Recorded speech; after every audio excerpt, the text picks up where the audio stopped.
And we're off and away. Welcome in to the Rant. I'm Pugs Moran. We do this every day, Monday through Friday, from the fabulous E-Gallery Studios in the beautiful Dallas Design District. Here's what we do here. We give you everything that's happening in the world today. It's a current events talk show, except the only person talking is me. It's performed every day for 3 years now as a stream of consciousness rant. Just me. Well, I mean, it's not just off the top of my head. I wake up very early. I put together all the day's headlines and hot topics. I formulate the most scintillating of opinions on these topics. And then at noon, we sign on here and I just tell you about everything that's happening in the world. We do the show in 4 segments. I call them quarters. First one, history. We go through a little bit of all the things that have helped us understand what this day has meant. We go through, it's this day in history. That's all it is. I call it antecedently on this day. Quarter 2 is birthdays. Barney hates the birthdays. The birthday segment, catching strays from Barney yesterday in the chat room. I'm like, fuck you, dude. Anyway, point is, birthdays is the second segment. These are people born on this day. You know what that means. We just riff on some people, of interest. I don't give you all of them. I just give you the ones that I think I can rant on. Quarter 3, that's the deads. These are people who just like were born on this day, except the opposite. These are the deads, the people who died on this day throughout history. We talk about what they did, what they're known for, but most importantly, we decide if they went to heaven or hell based on these, life choices. Quarter 4 is all the hot topics. It's everything that's happening in the world today. A lot of stuff going on today. A lot of stuff.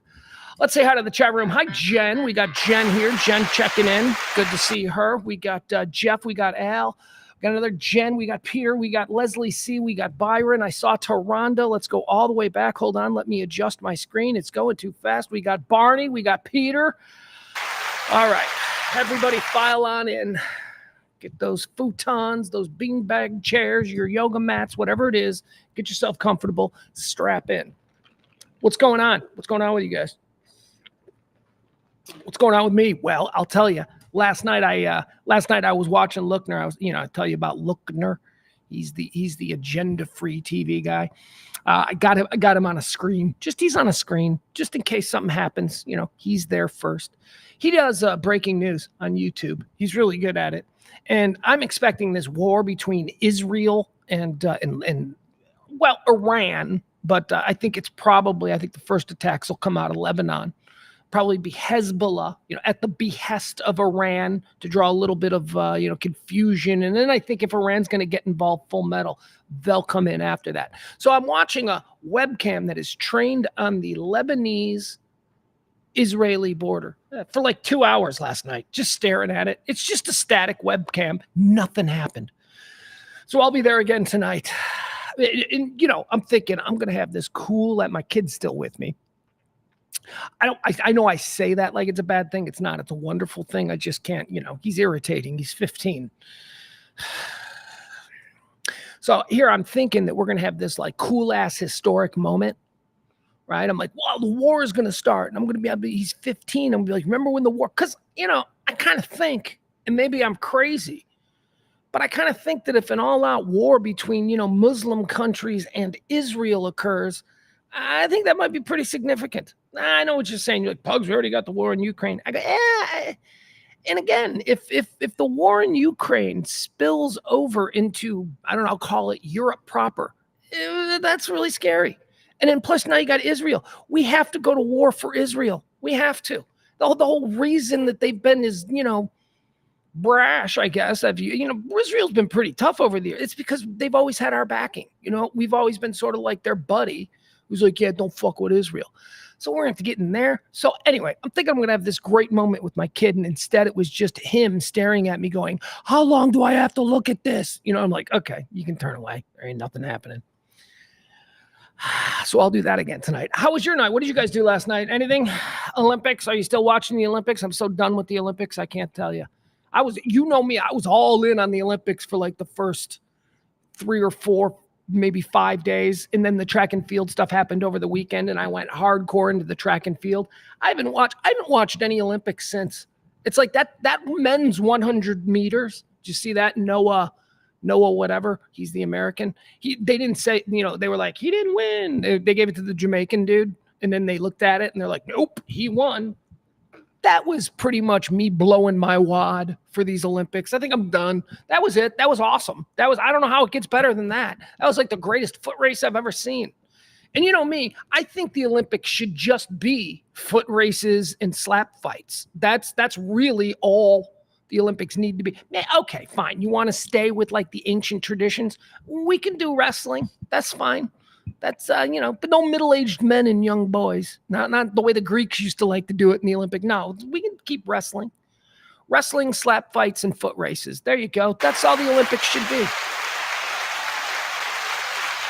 My son and I spent about an hour over the weekend watching people throw sticks far. What do they call it? Javelin. It's just throwing sticks far. And then somebody else I saw, a friend of mine said that judo is really just people having a trip fight. Oh, it was James. That was James Parker, WBAP. That's what he said, what's up with judo? It's just a trip fight, right? That's all judo is. It's just trip fighting. I'm like, yeah, that's basically it. It's trip fighting. We'll check in with the medal count today. Let's see here. Smee says, I'm over the Olympics at this point. I deep cleaned the kitchen and baked some keto bread. The hubster, she calls him, is on the edge of genetic diabetes. So we are now having to watch our carbs and our sugars. Yeah. We're getting older, Shmee. Got into a fight about 15 minutes ago on Twitter with some 23-year-old. I don't know if you follow me on Twitter, Pugs Moran, or actually, no, it's at Pugs & Co. But if you just Google Pugs Moran, you'll find all the socials. Got in a fight with this 23-year-old who was talking about Tim Walz. Tim Walz, we'll get into that story. He's the choice. And I don't want to let the cat out of the bag.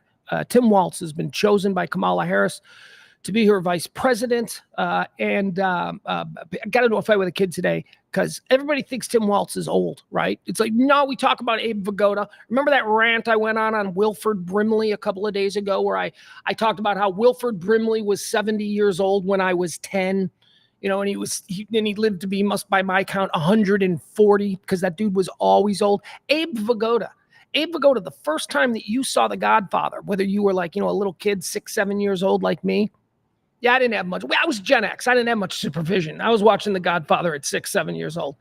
When I saw Abe Vigoda as Tessio, is he Tessio? I think he's Tessio. When I saw Abe Vigoda as Tessio in 1974 in The Godfather, I went, look at that super old man. And then Abe Vigoda would live for another 40 years. I think that's called Abe Vigoda syndrome. And I think that Tim Walz has it because everybody's like, oh, she just picked an old man. And I'm like, he's not that old. He's actually just a year older than Kamala. And nobody has ever been like, Kamala's too old. So what are we talking about here? He looks old, though. You know what he does? He's got – I didn't know anything about him this morning.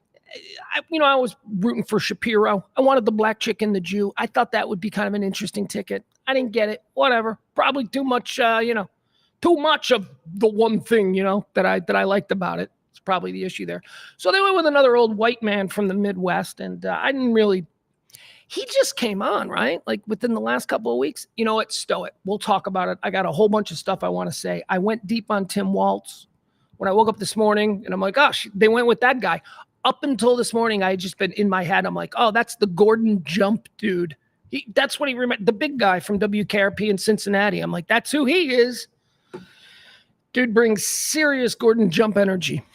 Then I did a deep dive, went way deep into him, spent like 2 hours watching videos, watching, all kinds of old YouTube clips from over the years. I didn't know who he is. That's actually a good thing, though. Remember my rule about politics?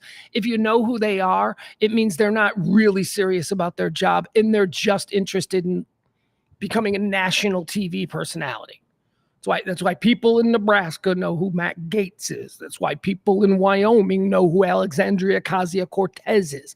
Small-time, ineffectual, no real power, local Congress people who are somehow known nationally. I always say, if you don't know your congressman, that's probably a good thing because it means they're under the radar. My congresswoman in Chicago, who I vote for, you guys have never heard of her. Shouldn't do anything. Shouldn't do anything except focus on being a congresswoman for that community. She's always at things. Can't go to the mall without seeing Robin Kelly. She's everywhere. You've never heard of her. I think she's great. I think that's a good thing. Tim Walz is kind of like that. He was a dude, nobody knew who he was. He was a 5-time. We'll get into it. We'll break it down. Where is he on the weird scale? That's what we're going to get into. All right. Weird being the thing, right? This election. Well, how does he help the weird quotient? We'll see. Let's see here. Barney says, I feel like Kamala is catfishing the country. All right, Barney. Love to hear more on that. Peter Lefkin says, so happy for you, Byron. What is your gold name? Oh, hey, man, that's right. I don't know. Is this new? I really don't know enough about your personal lives. This isn't a two-way conversation, and that becomes really apparent to me in moments like this. I saw a picture of Byron with like just this adorable little monkey girl, and I'm guessing that's his granddaughter. If so, well done. Good times. I should know more about Barney. I should know more about Byron. I should know more about Jeff. Actually, Jeff and I are becoming pretty close. Do a lot of the instant message DMing kind of bit. All right. Jen says, I looked into him. He legalized recreational weed in 2023 and apparently has a huge budget surplus in his state. Also, he's an environmentalist. Just read these things this morning. Never heard of him. Yeah, he's also a gun nut, which, we'll see how that plays. I mean, don't get me wrong. He's a gun nut for a Democrat. Like he's a hunter. Like he's a big time hunter and he collects guns and all that stuff. And I guess he was in the NRA until like his party forced him to quit, or I don't know what the deal is, but yeah, he's kind of like a gun dude too, hunter dude. So I'm sure that will be an issue. Some blue hair 19-year-old in Los Angeles is going to have some issue with the fact that he goes goose hunting. He's from Minnesota. That's how those people eat, for crying out loud. Anyway, we'll go in there. Byron says, so far we are going with abuelo. He is half Hispanic. Is that it? He's a boy? That's not an insult when you look at a baby and you go, that's a boy? Because honestly, are they wearing pink or blue? That's the reason, pink or blue. Because all babies look, I hate to say it, all babies look gender fluid. They do. All babies look gender fluid. Barty says, I'm an imaginary purple dinosaur. Not much to know. There you go, Barney. You be that. You own that. Except you're very real in my world. All right, guys, what do you say we get started here? We got so much to get into. No more reasons to delay. Let's see how. Oh, my God, I got to open this up. Hold on. Give me just 1 second. Once again, direct your attention. Another dismal pledge week. 2 tips. Two yesterday. This is not working. Let's do this. Let's get into. Oh, is it? Do I have it? Yeah, I still don't have it. Hold on. I'm just waiting for my page to refresh. We got the new studios here at the beautiful E-Gallery studio. Oh, come on. Did I do this wrong? Why isn't my thing refreshing? Now my phone is locked. Nope. There we go. Okay, now it's working. I have a different process now that we're here in the new studio, so I've got a little bit different layout, so I'm still getting myself acclimated to how comfortable. And I haven't really settled on this design. It's just that, as I've been saying for a while, this show, the way it is probably gone. I mean, that's for obvious reasons. But I am going to be working for other people behind the scenes. So we're probably, and I may be doing little things here and there. So like, follow, subscribe, radiomisfits.com, Pugs Moran, E-Gallery, all of that stuff. You need to like, follow, and subscribe for updates on what's going to be happening here. All right, so what do you say we get started? It is the 6th day of August, year of our Lord 2024, the 219th day here because of leap years. That's right, we're off a day because of leap year. There's 147 days left until New Year's Eve, so make those reservations. Let's get into quarter one or segment one, whichever you're most comfortable with. We like to call this antecedently on this day. It's just a fancy way of saying this day in history. These are the things that have occurred on this day that I've cherry-picked for your amusement. Antecedently on this day in 1945, amusement. I describe this one as amusement, and I start reading, and I'm like, oh, I'm just going to... hey, here's something for your amusement. Remember on this day in 1945 when more people were mass slaughtered in one event than ever before? That's right. Today is the anniversary of Little Boy. That is, of course, the bomb that was dropped by the Enola Gay where class? Hiroshima. On this day in 1945. All right, here's a couple to amuse you. Yeah, sorry about that. On this day in 1960, the Cuban Revolution occurred. This is what swept Fidel Castro into power. Who did he replace? Bautista? I think that was it. This was the day that the Cuban Revolution, Air Forces, nationalized all American and foreign-owned entities in Cuba. This is the day that the New York and Chicago mafias got hosed in Cuba. They had so much invested in offshore gambling in Cuba. It wasn't the United States, but they still had casinos, and guess who ran them? Now, on this day in 1960, Fidel came in and he said, boy, all this beautiful beachfront property that's being developed by, the five families and other American organized crime interests, they're now ours. And they just walked in and took them over. Also, this is one of the main reasons that the organized crime world developed Nevada. They were really not paying as close attention to Nevada because they had Cuba. In Cuba, Nevada's hot, it's a desert. Now we think of Vegas as something different. But back then it was just like, it's kind of gross. It's so far. If you're in New York and you got to fly to Nevada in a 1960s airplane, it takes forever. Much easier for them to jet down to Miami and then sail off to Cuba for a few hours during the day, right? So they really were invested in Cuba. All the problems with the Bay of Pigs and, all of these, we're going to overthrow Castro, all of these secret ops that we've learned about over the years, these were all on the behalf of organized crime. It was because organized crime wanted their casinos back. On this day in 1960, this is what occurred.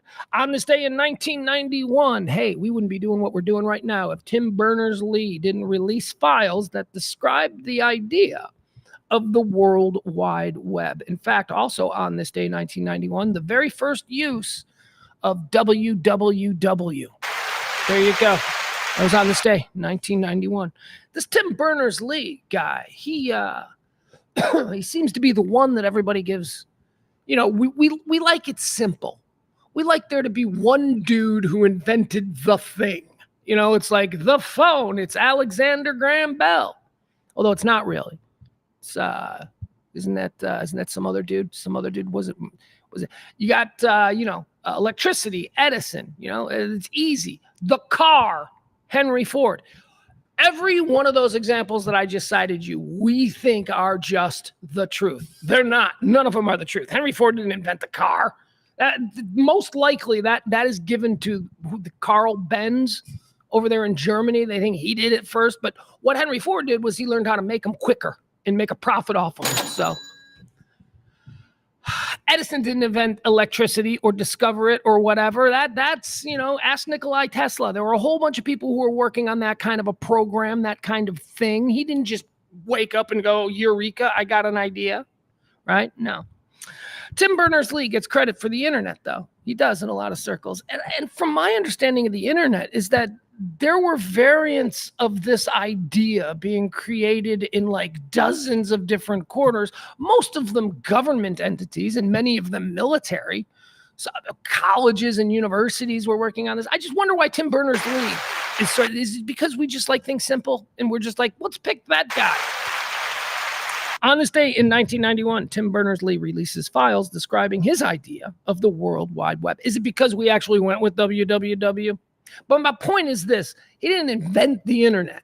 He just came along when a lot of people were doing a lot of different things in this very weird project. It was a military thing, right? Wasn't that it? I don't know. I'm going to shut up. That's going to do it for history on this day. No more antecedently on this day. Sorry. But that's okay. You know why? Because we're going to do birthdays. They say it's their birthday. I have no idea if this is true or not. I refuse to call all of their mothers and make sure this is the day they were born. Born on this day in 1911, Lucille Ball. Lucille Ball.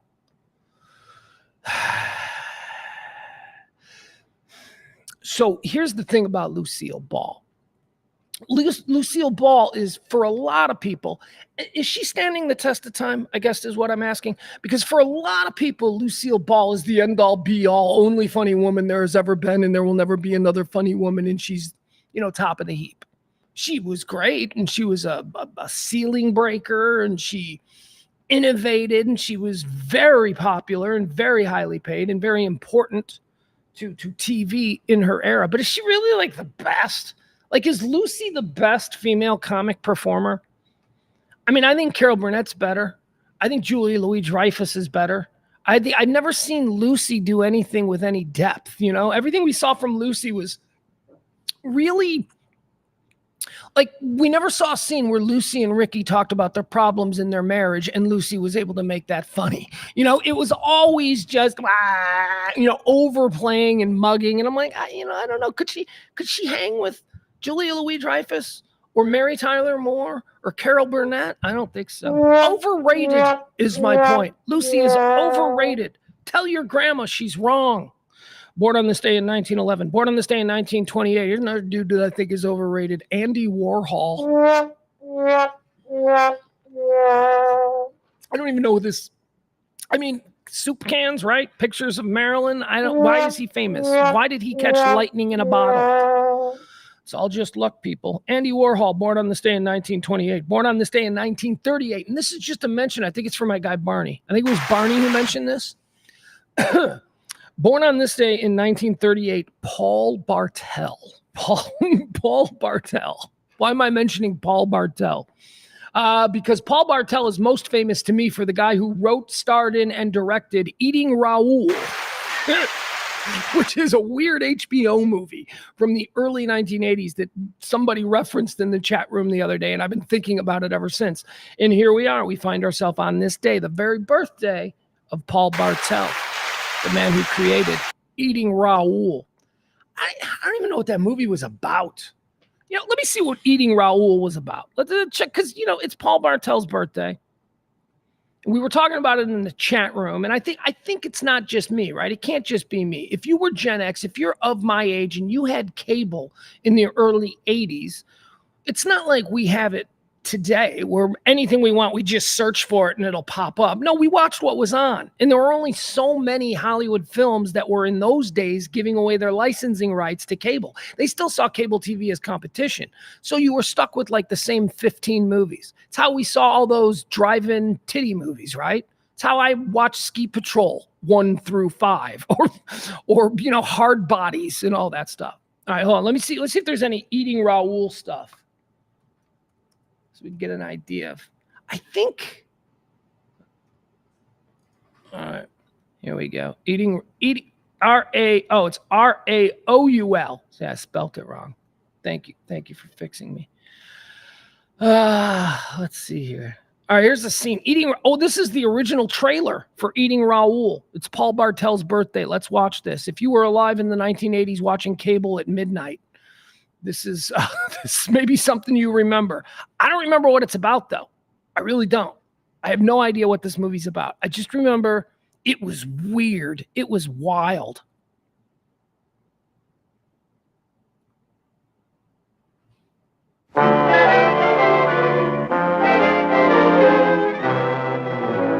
Meet Paul and Mary Bland. Hey, you two live in the building. You must swing, right? Wrong. Good night. We're so lucky to have found each other. A typical American couple. I know. Good night, dear. Sweet dreams. With a typical American dream. And typical American problems. You are through at Clay Liquor. Mr. Leach, I'm sure the bank has nothing to worry about. It's going to get everything that's coming to it. The bank wants to see what it's getting into.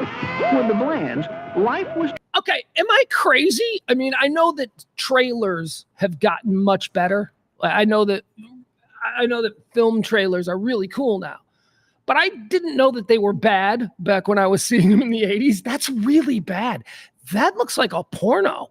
Doesn't that look like a porno? And by the way, credit to Kevin, KB artist. Sorry, man. What a fun fact pull that I was going to share in a couple of minutes, but I didn't immediately connect it. We had just mentioned that it was Andy Warhol's birthday. Yes, in fact, Mary Warnov, who is Paul Bartel's co-star in a lot of Paul Bartel movies, which are all terrible, by the way, but I've seen them all. She's his co-star in all of these movies. She was one of Andy Warhol's factory girls, so she was kind of famous in her own right. All right, let's go back to it. I want to watch more. I want to see how I'm being told that Eating Raoul was actually about cannibalism, which definitely sounds familiar. So let's go back into it. Just a rat race. A cartoon mouse. Oh, great. Trigger likes you already. We like B&D, but we don't like S&M. We met at the A&P. But they found a way to beat it.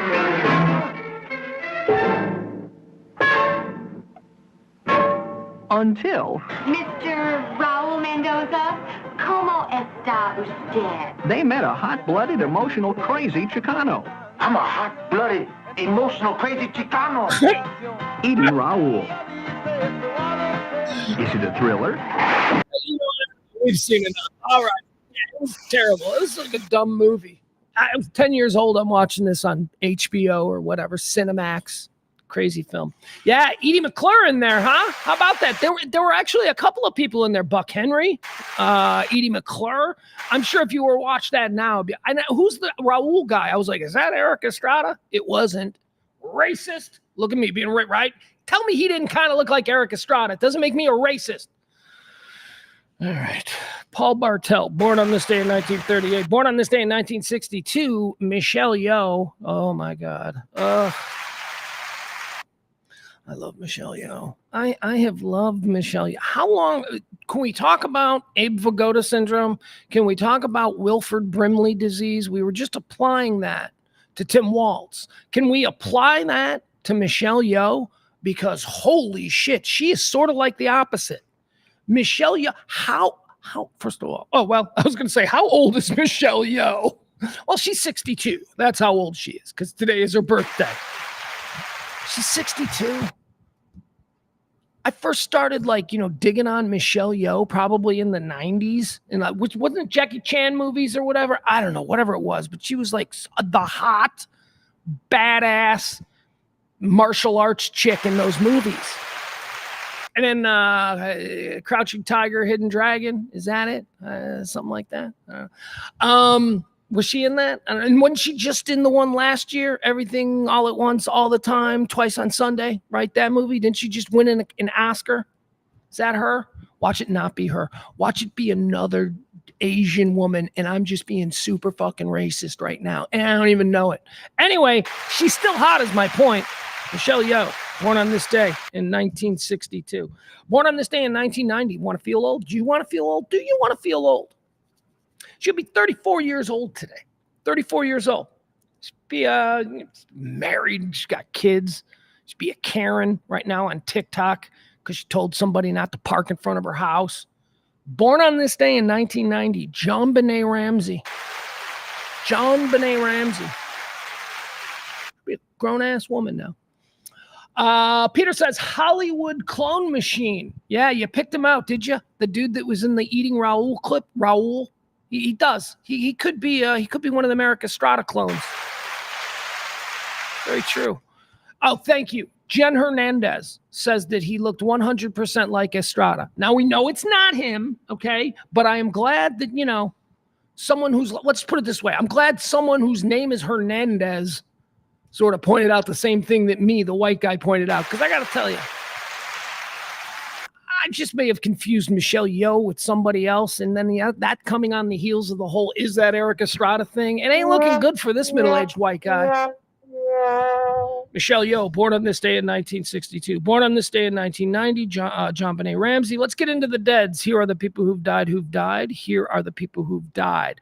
Let's go through these folks.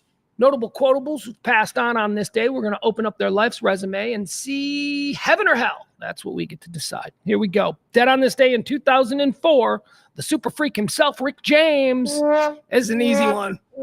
We know where Rick James is going. That dude's going to hell. That dude's taking over. Rick James, dead on this day, 2004. Dead on this day in 2009. We're going to slow things down here. Dead on this day in 2009. This is a big one. This is, he's going to heaven, first of all. Boom, going to heaven. Going to heaven. We don't spend time on people going to hell unless the reason they're going to hell is crazy. Then we'll spend a little bit of time on it. But as of right now, we're only spending and dedicating moments like this to people who are going to heaven, and that is where John Hughes is going. John Hughes, film director, screenwriter, film writer, journalist. John Hughes. He's the best. I mean, I know he's dead, and he's not the best. He's not Kubrick, okay? But he's up there in my list. He's top 5 as far as, I mean, man, the guy made impacts with his film. Like he decided who he wanted to connect with, and he owned them.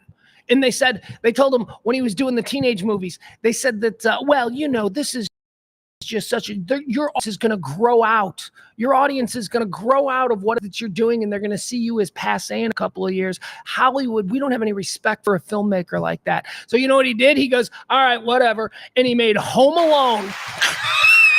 And he's like, I just bought myself another 30 years, motherfucker. John Hughes was cool.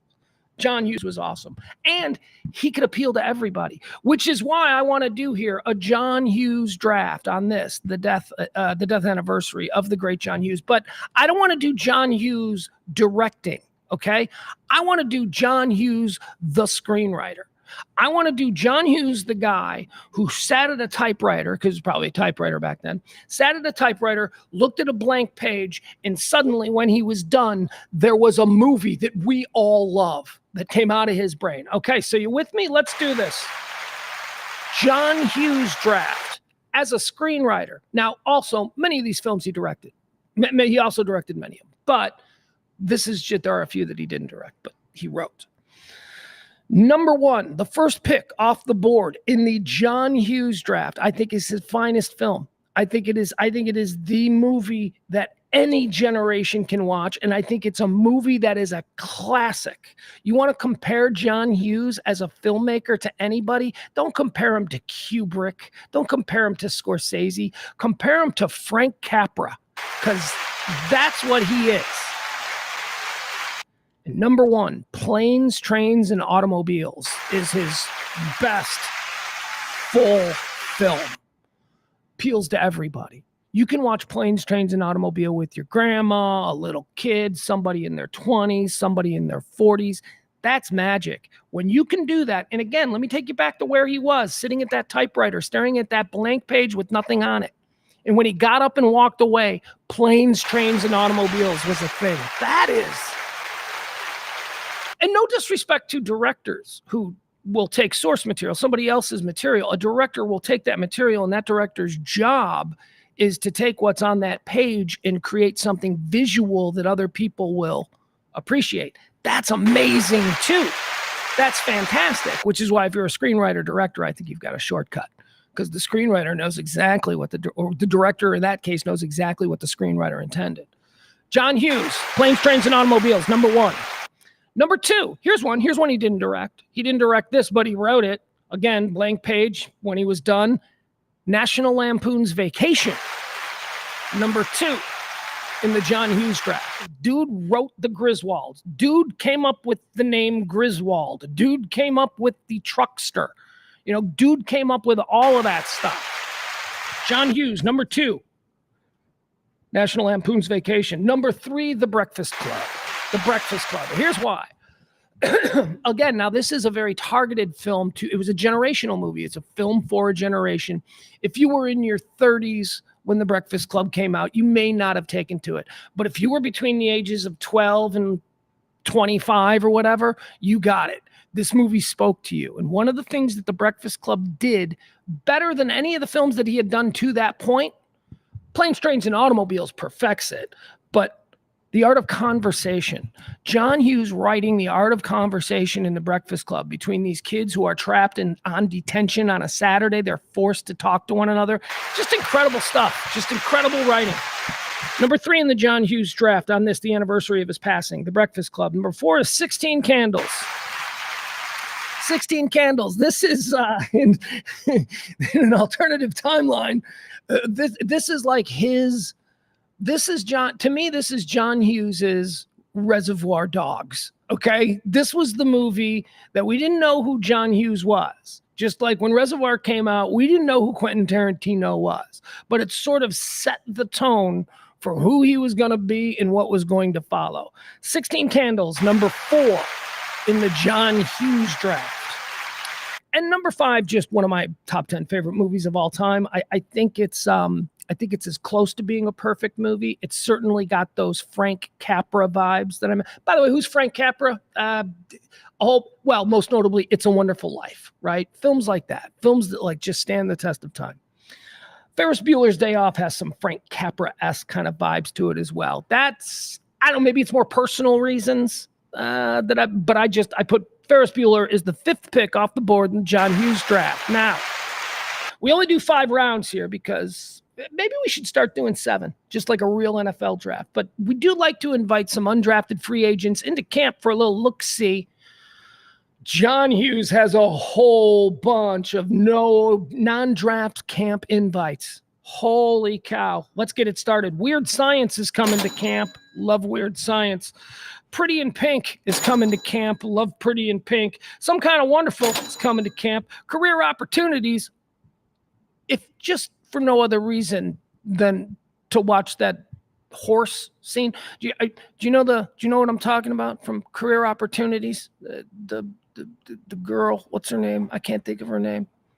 She's wearing a white tank top and she's riding one. Remember they used to have out in front of like Target stores, like a horse. You put a quarter in it, you get on the horse and it moves really slow.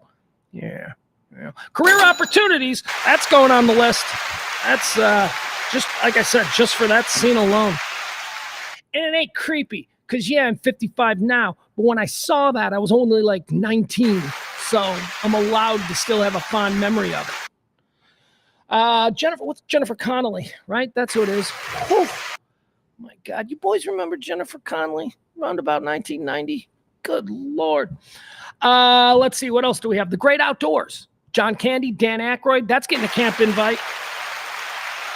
Uncle Buck. You better damn believe Uncle Buck's coming to camp. What else do we have here? Christmas Vacation. Yeah, of course. Christmas Vacation would make 31 other teams in the league. Christmas Vacation. But because John Hughes, he's got competition. Christmas Vacation. Should Christmas Vacation have been in the top 5? Should that have been a draft pick? I didn't want to do 2 from the Vacation franchise. I wanted to do 1 and honor that and move on. Christmas Vacation gets a camp invite. Dutch. Okay. Dutch is probably his biggest failure. Dutch is an amazing film.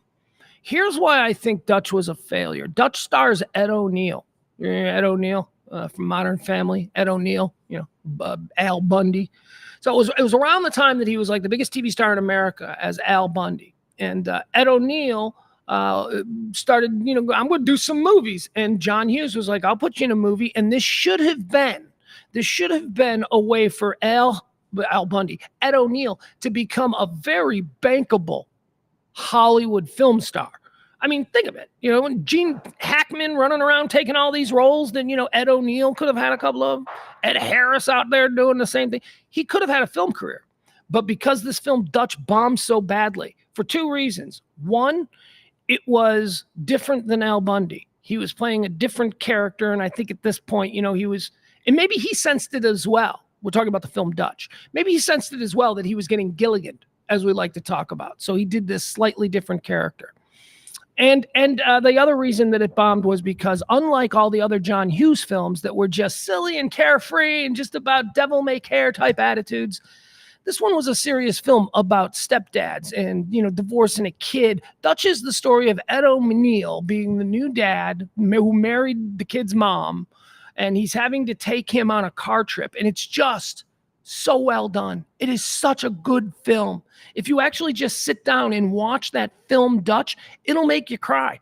And now through the lens of history, you'll go, wow, everything, even the bombs that John Hughes did were great films. It was just different. It wasn't Home Alone. It wasn't The Happy Family where nothing ever goes wrong other than, you know, some crazy hijinks over the holiday season. No, this was like a real kind of look at a family and a little boy who had to accept this new stepdad. And it was so good. So good. Dutch is absolutely coming. And of course, I'd be remiss if I did not mention the other John Hughes classics, Beethoven and Home Alone. That's right. All right, there you have it. John Hughes draft is in the books. Okay, folks, so that's it. That's going to do it for the first 3 quarters. Let's get into all the things that are happening today. I would like to remind you, Pledge Week in full effect. There you go. We're going to put that up. Just in case anybody is moved, that would be great. That would be a big help. Let's get started, huh? Okay, so the Veep Stakes. I thought it was leaking yesterday. I thought it was kind of coming out yesterday who Kamala was going to pick as her vice president. Who were the final 3? Well, we know. Let's forget about it. We know it was Kelly, right? The senator. I didn't think he had a shot. I don't think Mark Kelly was. And then it was Shapiro. Shapiro in Pennsylvania, the governor of Pennsylvania, battleground state. And suddenly, the last week or so, we started to hear the name of Tim Walz, the governor of Minnesota, who I was hard-pressed to. I'm like, who? Who's this guy? Well, I'd never heard of him. I mean, the list was big for weeks and weeks now, it seems. And Tim Walz hadn't really been on there until recently. And boy, oh boy, he struck across the Kamala election sky like a comet. He came out of nowhere, and all of a sudden it's down to him and Josh Shapiro. Now, I was arguing for Josh Shapiro because I kind of like the idea. I want different. I just want different. You know, I like the idea of a black lady and a Jew. I kind of like that. I'm like, well, let's roll the dice. How bad can it get? Let's see. Different perspectives, different cultural backgrounds, different whatever. It's always been the same thing. I'm fine with it. Whatever. We need a reset. We need to hit the reset button, and we just need to see how it's going. So, I don't know. Whatever. She was going to be forced to pick a white guy anyway. And I guess Shapiro was too Jewish. Is that the problem? He's too Jewish. Too Jewish for Kamala Harris. It turns out, I guess that wasn't the case. I guess the case is that this Waltz guy is some kind of a I don't know. What's the word I'm looking for? He apparently had a couple of meetings with Kamala Harris and her team and completely wooed them. Like he left the meeting and they were like, that's the guy. So who is the guy? Let's take a look at him. All right. So here he is. This is Tim Walz. He's the governor of, where is he? There he is. Boom. All right. Boom. He's the governor of the state of Minnesota. Look at him smiling. He's got real Gordon Jump energy. He does. That's what he reminds me of. Or how about this? A little bit of Richard Dreyfuss. I think he's got Richard Dreyfuss. He kind of looks like that. Somebody suggested that Saturday Night Live will have to get Steve Martin to play him. I don't know. Is Steve Martin going to play him? Steve Martin ain't that chubby. He's got a little bit of chub to him. Have you seen him out today or seen any of the videos? Like I said, I went deep on this guy. I didn't know who this guy was until a couple hours. He's a heavyset guy. He's got a dad bod. Some might even describe him as chubby. But all right, so here he is. This is who we're looking at. I get more big guy from WKRP. I get Gordon Jump vibes from him, but okay. What do we know about this character? All right. So born in Nebraska. He was a farm boy. Grew up on a farm in Nebraska. His father is a school administrator. His mother was a stay-at-home. Worked on a farm his entire life growing up. You know, the whole waking up at 5 a.m. and the cows and the responsibility and all of that. And after high school, he ended up joining the National Guard. Joined the National Guard, served in the National Guard for 24 years, he wasn't a commissioned officer. He wasn't an officer. He's not one of these elite guys. He was like a master sergeant or something for 24 years in the National Guard. He then went to college, not Cheney State, some school I've never heard of that begins with a CH, certainly not Yale, certainly not Harvard, certainly he went to a school like, normal people go to. And he decided to become a social studies teacher. So I guess while serving in the National Guard, he became a high school teacher of social studies, also a high school football coach, apparently very popular among teachers. He became like a leader in some teachers union or something. Then he did something crazy and everybody said, don't do this. He's a football coach and a social studies teacher in high school. And he decides that he's had enough of what he's seeing out of Washington. He wants to run for Congress. So in 2006, I think it was, he decided that he was going to throw his hat in. He had just come back from serving with National Guard unit over in Afghanistan or wherever the hell it was. He's, like I said, he was in the military for 24 years, National Guard. So, weekend warrior kind of stuff. But still, when the shit hits the fan, they send you places. Hand out paper towels. I don't know, but you still get on a plane and you got to land in a war zone. So he did that. I know there's going to be a lot of, here's what I posted. I posted something earlier today that Trump is about to shit on people in the National Guard in 3, 2, because that's coming. At some point, Trump's going to be like, yeah, somebody's going to say, Tim Walz has a military experience that, and Trump's going to say something like military experience, the National Guard, come on. He's going to do something. He's going to shit on all the people in the National Guard. So be on the lookout for that. That's why we love him, because he's funny and predictable, but always funny. All right. So he decides he's going to run for Congress in 2006. But the problem is this, he lives in a rural part of Minnesota. He lives right there on the border of Minnesota and Iowa. Like, he's a farm boy. He's a rural kid his whole life. So it's a very Republican district. And the dude that had been there forever. And here he is, the popular football coach, progressive, very progressive minded, the progressive football coach, social studies teacher who's incredibly popular in the community, takes on the longstanding Republican congressman in the district, and against all odds, he beats him.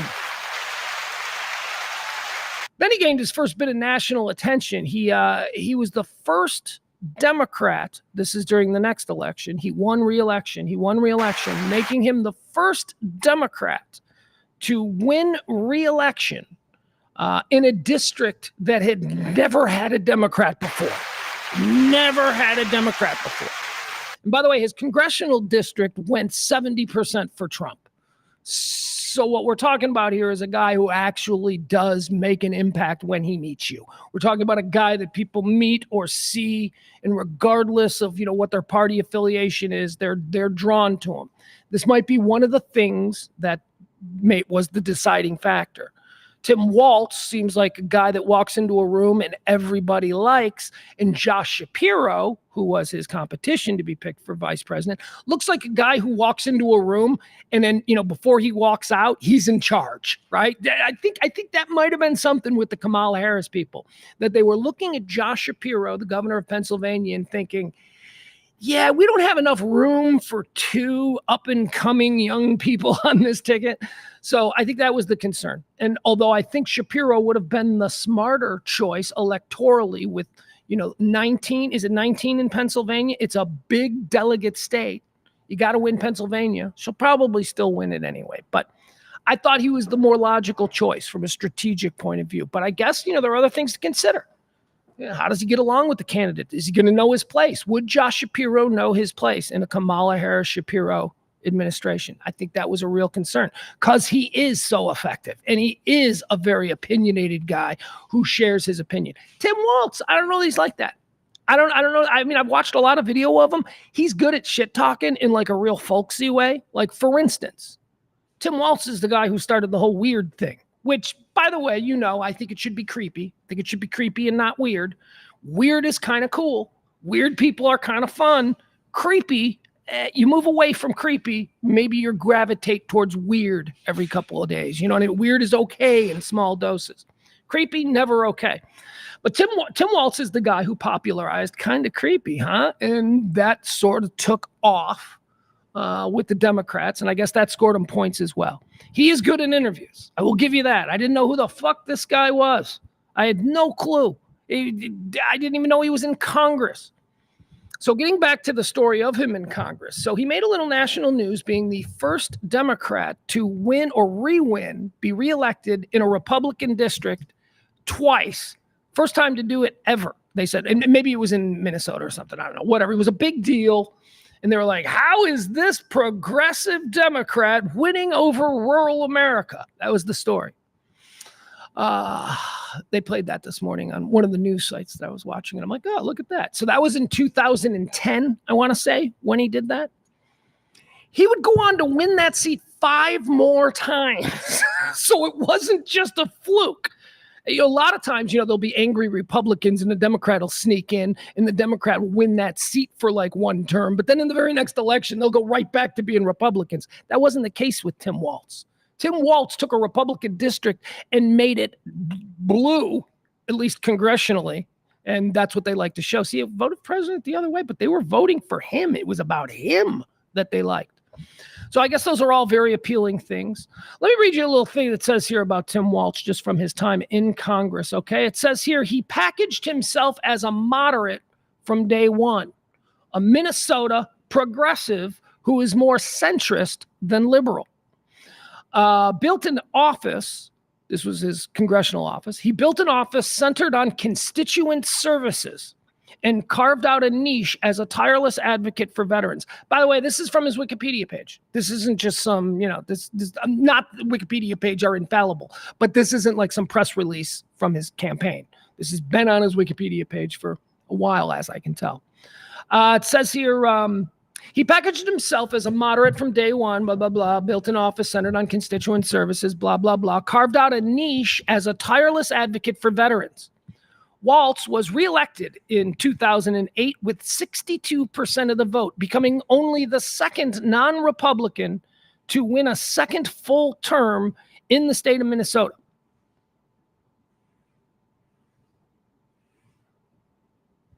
Where I lost my... Hold on. I'm sorry. I lost my place. No, here we go. Okay. What? This changes it. Sorry. The page moved and I just filled that in. Walz was reelected in 2008 with 62% of the vote, becoming only the second non-Republican to win a second full term in the district. He won a third term in 2010, defeating State Representative Randy Demmer with 50% of the vote. He was reelected again in 2012, 2014, and 2016. Walz was ranked the 7th most bipartisan House member. By the way, 7th most bipartisan. You're like, oh, 7th? That ain't good. There's 435 members of the Congress.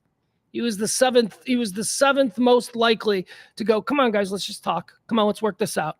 Come on, dude. Stop yelling. Stop saying crazy shit. So he's a doer. Walz was ranked the 7th most bipartisan House member during the 114th Congress and the most bipartisan member from Minnesota. In the bipartisan, well, that's if you're 7th most overall, I would think. In the bipartisan index created by Lugar Center and the McCourt School of Public Policy, which ranks members of Congress by measuring how often their bills attract co-sponsors from the opposite party and how often they co-sponsor bills by members of the opposite party. Okay, so that's how they judge the bipartisanship. So Walz comes up with a bill, and then they look to see did any Republicans sign in more than anybody else, or at least number 7 in the rankings. He's got a lot of support from across the aisle, and he's also been known to support things across the aisle. Those are good things. Again, knew nothing about this Gordon Jump-looking dude. Let's see, what else do we have here? Let's see, we'll get some more pictures of him. He's a hunter. He's a fisherman. Let's see here. Football coach. He loves football. They call him the opposite, the antithesis of Tommy Tuberville. He is a progressive, which I got to tell you, as a progressive myself, I have been looking for a progressive. I don't know that he's it. I got to see him now. I got to see what his swag is like. But there hasn't been a progressive in 20 years. When was the last time a real true blue progressive? Not a liberal. There is a distinction. There is a distinction between liberals and progressives. This dude grew up on a farm. Okay, he's still open-minded enough to be okay with gay marriage. Okay. Like that's a progressive issue. That's not a liberal issue. Well, I guess there's crossover. The Venn diagram does sort of. Anyway, I don't want to get into it, but I am very progressive minded. And I do like the idea that he's being described as a progressive. A moderate though, also very moderate, very middle. What does this do, though? This doesn't really deliver. I mean, she's going to get Minnesota anyway. That wasn't in question. What is she thinking? Here's what they're thinking. I think they're going to drop this dude in Wisconsin. They're going to drop this dude in Michigan. They're going to drop this dude in Iowa, in Nebraska, his home state. They're going to let him talk to farmers and have rallies. And they're betting that he's going to connect with this dude more than the eyeliner dude. They're going to, more than, J.D. Vance in his Yale and Silicon Valley in San Francisco hedge fund management that he comes from. This dude, Tim Waltz, doesn't wear eyeliner, has never been accused of fucking a couch, is a high school social studies teacher and a football coach. I don't know how the average American is going to have difficulty relating to him. He seems like a regular guy. This could be trouble. This could be a good ticket, but I don't know. I have no idea. Obviously, his goal is to deliver the guts of the country. His goal is to eat into whatever it is that Trump thinks he's going to pull out of Iowa, Illinois, Indiana, Ohio, Michigan, Wisconsin, Minnesota, North Dakota, South Dakota, Nebraska. These are all the places where they think this fucking dude plays. So game on. And they are right. I don't know that Shapiro plays in those places, and I think it's a good bet that Shapiro may deliver Pennsylvania for Kamala anyway. He's popular. He's the governor. He's going to appear at all these things. So who knows? So maybe the metric that they were using was who can make North Dakota competitive for us? Who can make Iowa competitive for us? Who can make, Nebraska is all of a sudden competitive? Maybe that's what they saw him doing. Frank says Walsh did a great job handling the summer of love in Minnesota. I don't know what that means. Frank says AOC and Bernie are progressives. No, Bernie is a liberal. AOC is a liberal. I'll tell you what a progressive is. Ronald Reagan was a progressive. They didn't use the term progressive back then. And then it was conflated. Ronald Reagan was a conservative Republican who certainly had progressive views. The day after I told you how cool I thought it was when he shut down the air traffic strikers. Okay, that wasn't very progressive. For his time, they had some problem with him being a Hollywood progressive coming to the White House. D Vega says, do the farmers like giving illegal driver's licenses and men and women in sports? Yeah, illegals. How does an illegal get a driver's license? Can somebody explain this to me? I know they're like, no, that's what the liberals do. When you go to a blue state, what the fuck are you talking about? You know how hard it is to get your fucking driver's? I'm an American citizen. You know how hard it is to get my driver's? What are you talking about? Illegals get driver's licenses. No, they don't. That's why they go to jail. They get pulled over. They don't have a license. See, what he will do is he will explain how stupid something like that is. Did you know that the illegals get full medical benefits, full coverage? No, they don't. What are you talking about? No, they don't. Fully covered. You come in this country, I can't get full coverage, but some illegal, he's fully covered. I mean, if you mean he gets hit by a truck and they take him to a county hospital and they fix his broken leg, is that what you're talking about? Because you would advocate for them just leaving this person on the side of the road? Is that the argument? That's ridiculous. Frank says some states have driver's license for people not American citizens. Yes, like if you're studying, like if you're a Chinese citizen who is studying in California, you are allowed to get what is called a foreign national ID card, which you would have to pass the driving test because people drive differently. That is not what is being talked about, Frank.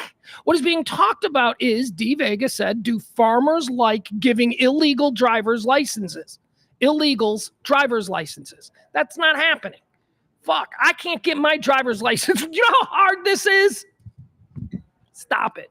Stop it, you guys. Here's the other thing, too. There's another talking point that I hear you guys, and everyone just says it so casually. Do you know that they are doing post-birth abortions? Do you know that in like all the blue states, you can still get an abortion like into the 8th month? Cite your sources. This is not true in any way, shape, or form, but a bunch of people hear someone saying that, and they go, but that's true. And then they just commit it to memory, and it becomes true. That's just not true. April says if you have a valid green card, then you can get a driver's license. Barney says in 2023, Minnesota became the most recent state to enact legislation allowing individuals to get driver's licenses without proof of lawful presence. If you're in your state of Illinois, they can Google is a friend. Okay, damn. D Vega says, wake up a little earlier and do a little more research about Minnesota driver's license, Pugs. Okay, now what you really want me to do is wake up a little bit earlier and listen to, who should I be listening to? Where are you guys getting all of this nonsense? Good Lord. You can't just be an illegal walking up. What are you saying is happening? That people who are here illegally are just walking in going, hey, I'm here illegal. Can I get a driver's license? Is that what you think is happening? That is not happening. I don't care who's telling it to you, what podcaster is saying it, or what fake news source is reporting it. That is nonsense. And whatever it is that you're showing me is certainly not in context. There is certainly more to be learned about it because it is look, I'll tell you this. If they are giving illegal driver's license, I'm against it. How's that? How's that?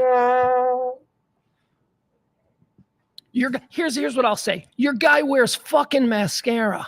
Okay, deal with that. Your guy wears mascara, and your other guy is orange with like weird blonde hair, even though he's like 90. Fuck, stop it. They're in Minnesota. The people in Minnesota love this guy. People in Minnesota love this dude. And you know what? He's not going to burn the country down. Now, look at me defending a guy that I just started to know about. Oh, but did you guys all know about him? No, of course not. We're all in the same fucking book here. We're learning about this guy now for the past 3 hours.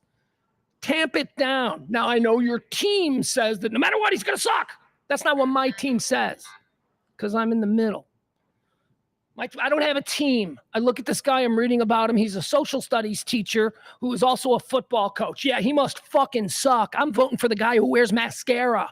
I'm voting for the guy who went to an Ivy League school and then took his connections there and became a hedge fund manager in San Francisco because they're like me, not the social studies teacher or the football coach. Come on, man. What's wrong with you people? Just stop hating because my team, your team. Fuck. I told you, I'm not voting for either of these people. I've already established that I am not voting in this coming election because this is nuts. First of all, I'm legally obligated to vote in Illinois for business reasons, even though I live here. I'm visiting. I'm just on an extended vacation. Come on, you guys, back me up on that. I'm on an extended vacation. But that's a blue state anyway, so my vote wouldn't count there if I wanted to vote red. And down here in Texas is a red state. If I wanted to vote blue, it wouldn't count. If I wanted to vote red, it doesn't matter. It doesn't matter. It's so important to vote. Nah, not for somebody like me. It's not important. You guys should vote. You guys all get out there and vote. Or not. It doesn't matter. D Vega says, back to the mascara when he finds out he's wrong. Yeah, back to the mascara. Yeah, I'm being petty. I'm being petty because, I'm not wrong. You're biased. You're absolutely biased.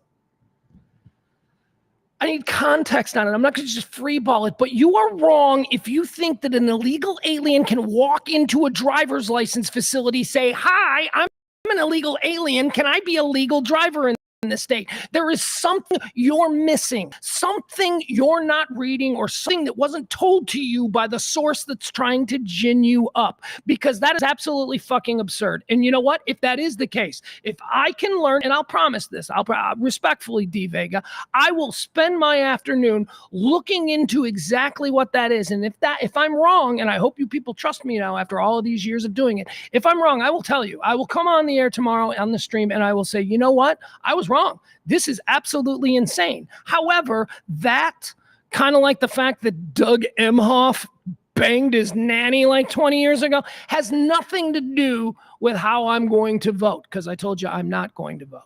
Doesn't have anything to do with me. That's, first of all, he's a vice president. It's Minnesota. The people in Minnesota, has anyone ever been to Minnesota? It is like goddamn Oz. It is fucking beautiful. Now, I've only been there in the summer. Wouldn't need to go there in the winter. I was from Chicago. But in the summer, it is Oz. It's the land of 10,000 lakes. Everybody is super happy. Their state slogan is Minnesota nice. They elected a wrestler to be their governor.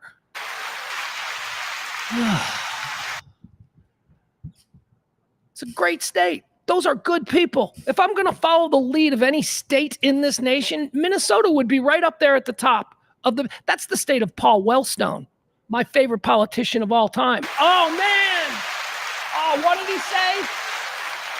And yeah, I did hear that Tim Walz is a bit of a Paul Wellstone disciple. Man, it's just that whole, I don't know. Just that whole stop being an asshole, right? That's what I'm looking for. I am looking for a candidate who doesn't come out on stage and turn into an insult comic, right? That's what I fucking want. I want a serious person who looks like a decent dude, who, when these complicated issues that I have no idea how to handle arise, as they will from time to time when you're president, I want to know that the person who is going to be making the big decision seems like a decent human. Not just somebody who's fucking doing strange things like wearing mascara. That speaks to a whole bunch of shit that's going on with him. He's a weirdo, and his pal, the Orange Goblin, that guy's got some weird shit going on too. And this is not just me. I don't hate MAGA. I don't hate Trump. I've hated Trump since the 80s. He has been a punchline in my life since isn't it the opening line of The Art of the Deal? I remember when I arrived in Manhattan after college with only $1 million to my name. Yeah, you know what? I remember reading that as a kid in college and going, fuck this clown.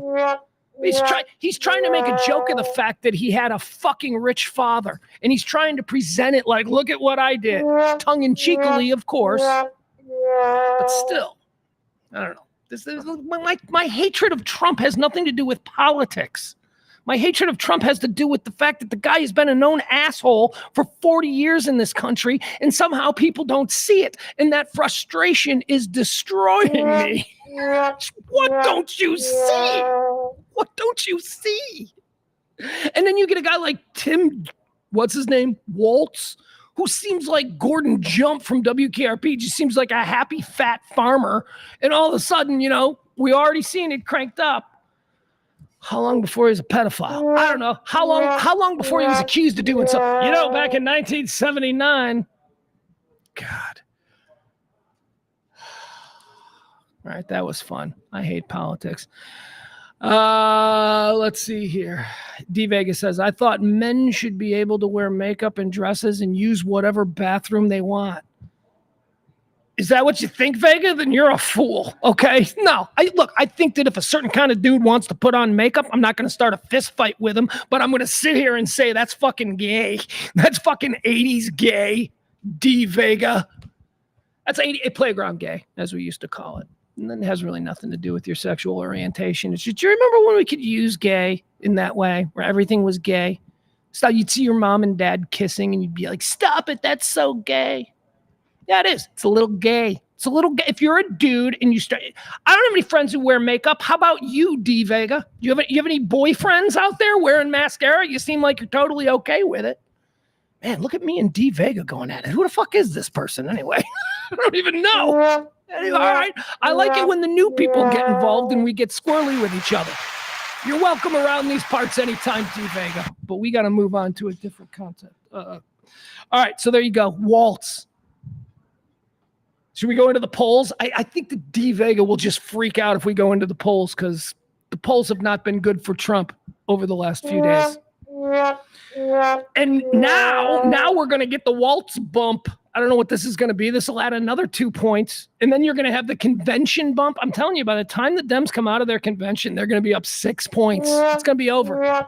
And I still believe that Trump will probably quit. Trump will probably quit rather than lose in a fucking dominant loss to Kamala Harris. I think that will be too much for him to handle because he's all ego and narcissism and greed and self-centeredness. See, remember, since the 1980s, I've been pointing this out about him. One of my favorite moments from the old radio show was when Mark Cuban came in and I demanded that he tell us some Trump stories. And this was like in 2002, 2003. Cuban tells a story about how in the late 90s, Donald Trump invited a whole bunch of the young tech guys to Mar-a-Lago for a conference. There was this big conference. And so all these young tech guys went to Mar-a-Lago. And Mark Cuban told the story of sitting on a chair, a deck chair by the pool at Mar-a-Lago, surrounded by all of the Google guys and, whatever, surrounded by all these people, maybe a Larry Ellison type, Anyway, he describes it as this. I'm sitting by the pool next to Michael Dell. Okay, Michael Dell. That makes sense. Cuban and Dell, couple of Texans. They're sitting there by the pool. So we're sitting by the pool at Mar-a-Lago, and there's this grand veranda overlooking the pool. And all of a sudden, the doors swing open, and walking out onto the veranda was Donald Trump wearing nothing but a bathrobe with a giant monogrammed DJT. And he said, as he was looking at all of us around the pool, gentlemen, soak it in. One day, all this can be yours. To which Michael Dell immediately responded, hey, I'm worth about 100 times what you're worth. It's just like my favorite story. And Cuban said, Trump just turned around and went back in. This was in 2002. Okay, so this dude has been a punchline in my life for years. We used to do breakdowns on the show of The Apprentice because Trump was such a fucking weirdo. So yeah, it does freak me out that now it's politics, and I don't even recognize any politics in what he does. He's just a grievance guy. But it just freaks me out that like so many other people who also watched all of those years of Trump either don't remember it or didn't process him as odd the way I think so many of the rest of us did. He's a weird, odd guy and has been for a while. He's a fame moth, has been since the 1980s. Attention, look at me, I'm this, I'm that. He's just so duplicitous and strange.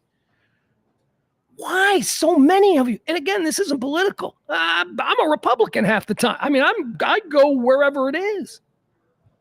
And it's not about kids in cages and it's not about vax and all that. It's about he's been weird forever. And nobody else, everybody else just like clean the slate. Who's this new in 2016? Who's this new kid, Donald Trump? I don't know anything about. And I'm like, what? This is a joke, right? Everybody thought it was a joke. And then too many of you went, this ain't a joke. I don't get the joke. I'm just going to vote for him. Blah, blah, blah. Frank says, we will see how many more job losses happen under Bidenomics and stock market drops. Yeah, right. That's the president. That doesn't just happen up and down. And it's not like, oh, God, see, I'm not going to argue this. That's right. That's right. The price of gas and all of that. That's Biden specifically. And then, here's another thing that you idiots do. Some of you Trump people, some of you Trump idiots. Not all Trump people are idiots. You're not. A lot of you have my respect. A lot of you are my friends. Half my friends are. But you Trump idiots that you post things like there's a Trump meme going around that shows the price of gas in like July of 2020, right? Or whatever. It was like October of 2020 or whatever. And people say, you remember how low gas prices were under Trump? And then they show it and it's like, $1.01. And then there's like 10,000 people that comment, Trump made gas prices so low. And I'm like, that was during fucking COVID, you morons. The oil and gas industry tanked. Prices were down for months. That wasn't because of Trump. That was because of a fucking global pandemic. And yet that is never explained in these memes. And it pisses me off. And I think, my God, the same people who believe this, who think that, yeah, that's what gas prices were. Look, there's a picture. They don't equate that it was, due to the COVID pandemic. These are the same people. These are the same people who watched The Apprentice and thought they were seeing a real businessman in action. They didn't think they were seeing a desperate performer. I just don't understand how people can't see it. I just don't understand it. And I don't know. Kamala's a fucking weirdo too. I've been telling you that. But by any sort of comparison, I don't really know that there's a choice. Again, not voting. But I mean, like people who think there are people who actually think Trump is a real Christian and a real patriot. Like there are people who think he really loves this country. No, what he understands is the people who he needs to vote for him really love this country, and they like to see that reflected back to them by a guy who fucking hugs flags. So patronizing. And Kamala, okay, would she suck dick her way through? I don't care. Can she do the job once she sucks dick? I don't give a shit how women have a different track than men. If women want a hyperspace, I've known women who have slept with bosses, and the ones who aren't competent don't become the leading candidate for president of the United States. A lot of people suck dick to get ahead. Some of them are idiots and they don't go anywhere. Some of them are actually pretty good at what they're doing, dick sucking included. And she sucked dick. Her husband had an affair. I mean, okay. I'm more worried about the fact that when she was the attorney general of California, she went back and forth on putting people in jail and then campaigning as somebody who was like, we need to stop putting people in jail. That's my biggest problem with her, is I don't think she's principled. But it's not like, well, I guess I got to vote for the other guy because I don't think she's principled, because the other guy certainly must be principled. And then you see it's Trump and you're like, fuck. So forgive me when a farmer from the Midwest who was a social studies teacher and high school football coach piques my interest for a few hours instead of the guy, again, the Ivy League mascara wearing hedge fund San Francisco guy, who, by the way, just a couple of years ago called him a Nazi and talk about a lack of principles. Forgive me if I'm not enthralled with all our choices. And again, Tim Walz gives off really awesome big guy vibes. Gordon Jump, that's who he reminds me of. All right, let's go. We're done with this. I love you guys. We can hate each other over our... It's not even politics. See, this is not politics. You've never heard me talk politics. I don't talk politics. Just talk people, what they seem like, what kind of people they are. My God, I guess there's just a lot more bad people in the world than I had previously thought. Stocks, what's going on with the stocks? All right, let's check out. Let's see. What did Biden do to the stock market? Let's check this out. Let's see. Biden's ruining the whole world with the stock market. Did you see what he did to the Japanese stock market? That was fucked up. Hey, we're up plus 596. It's gonna right itself. Everybody who lost money yesterday, they're especially if they went down, they're screwed. But hey, it's riding back. If you held. The stock market today is up 596 points after it points yesterday, eclipsing the 1,000 deficit mark, which is not good. Hey, all right, let's blame Biden. I don't care. Let's specifically blame Biden for this, and I'm good with that. And guess what? You don't have to worry too much about it, you pearl-clutching snowflake, because he'll be gone in 3 months. There you go. So go ahead. Who's the person? There's somebody. Oh, we're gonna play this later. Never mind. I was thinking about something else that drove me nuts today. All right, stocks are looking better than they were yesterday. We'll see. Headlines, by the way, about the stocks. The worst is not over. All the headlines are doom and gloom. So we'll see. Keep an eye on that. Yesterday, at the end of the show, we talked about the U.S. Al-Raqqa base there in Iraq. That was attacked yesterday as we were closing out the show. Thank you so much to executive producer April for helping us out. April launched or broke that story for us. I did a little looking into it, and I don't know if it's a big story or not. Let me frame it for you. 5 U.S. Army soldiers were injured yesterday in an attack on a American-controlled Iraqi airbase. It is an airbase inside Iraq, but American coalition forces, I guess, stay there. Now, the reason it was upsetting, troubling, concerning when we got this news yesterday was because we were also just sort of looking at what was going on between Israel and Iran. And was that war going to start yesterday? And then all of a sudden we hear that, there's been an attack on an American base in Iraq. That seemed to me at the time to possibly be, hey, here we go. It's starting. Well, that didn't really. Did a little research, looked into this a little bit more, and it could be a false start to whatever it is that a lot of people expect to happen here in the next couple of days in that region. Could be a false start, or it could just be a continuation of the same shit that's been going on there for the last couple of years. The first question you have is, when was the last time that airbase was attacked by these kinds of rockets from these kinds of opposition forces? And the answer is last month. So it's like, okay, all right, so maybe that's it. When was the last time there was an attack of this magnitude with this many casualties and injuries? They said, well, that's been about a year. It's been about a year. So I don't know what to make of the situation. I don't know if it's just routine violence against an American-occupied base in the region, or if this is, in fact, Iranian-backed. I was going to say based, and I said backed.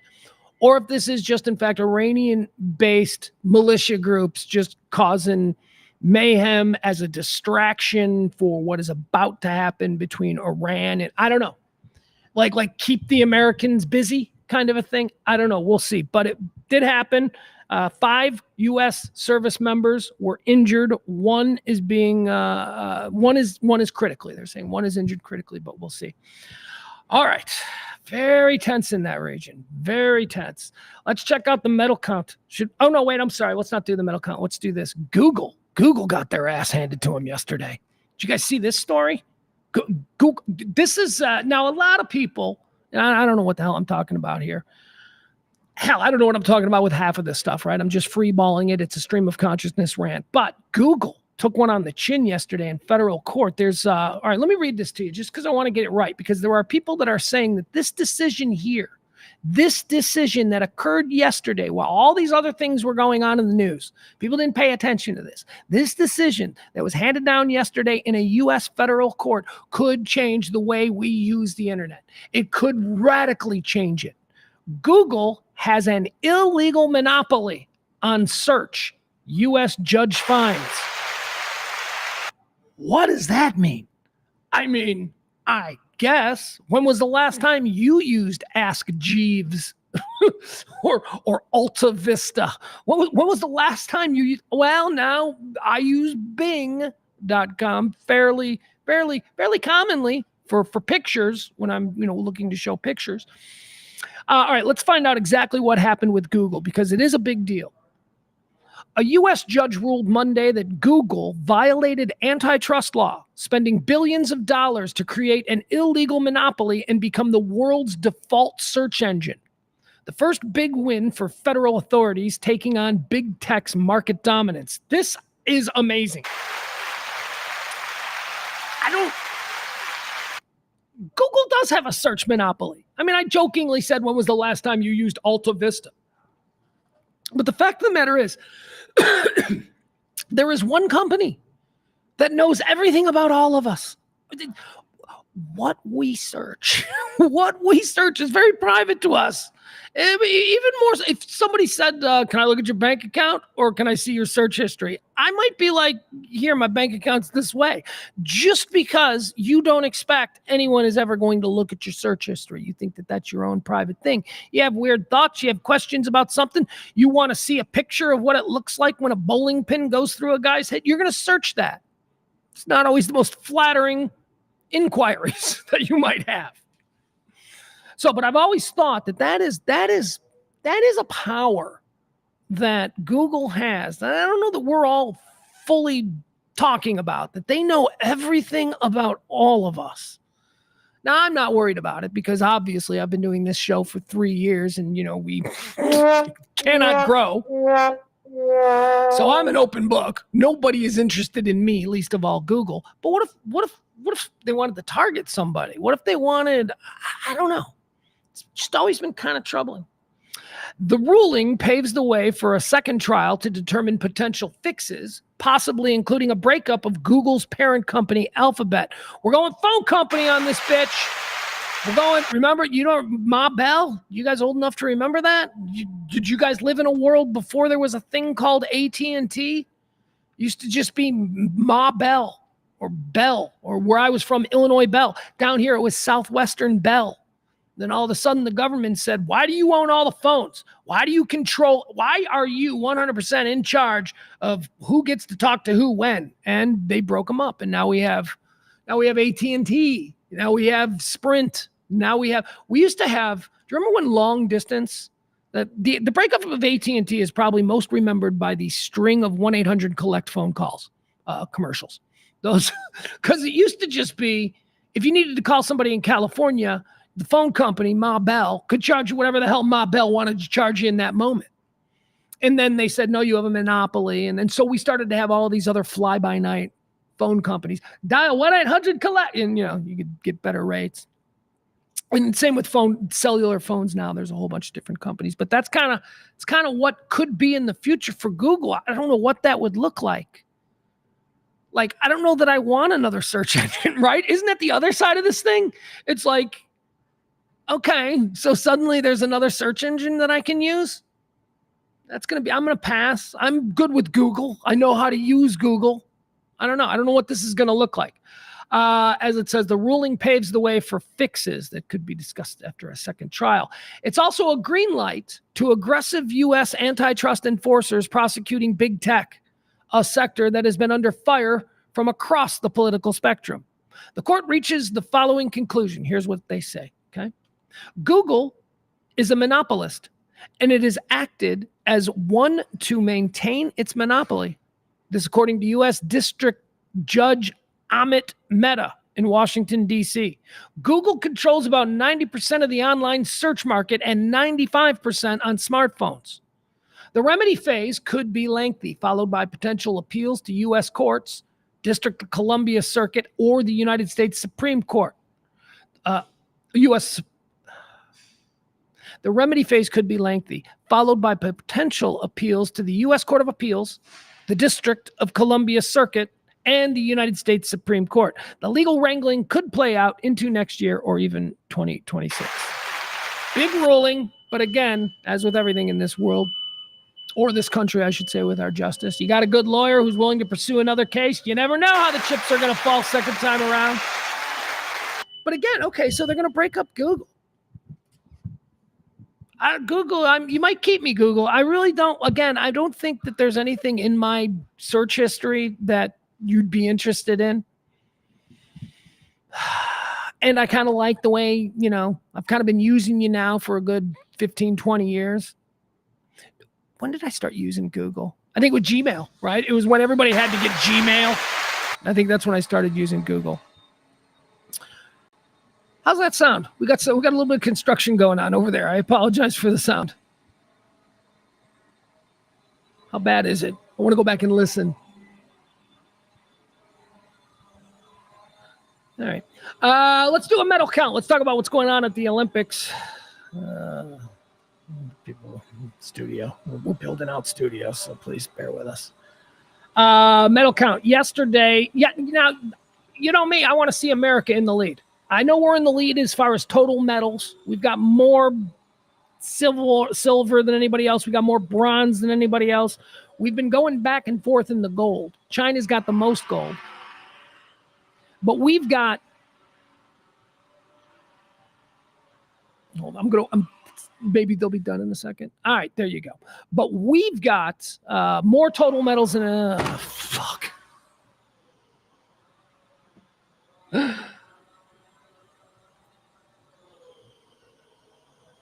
We'll just wait. Sorry, there's electricians and they're doing work today.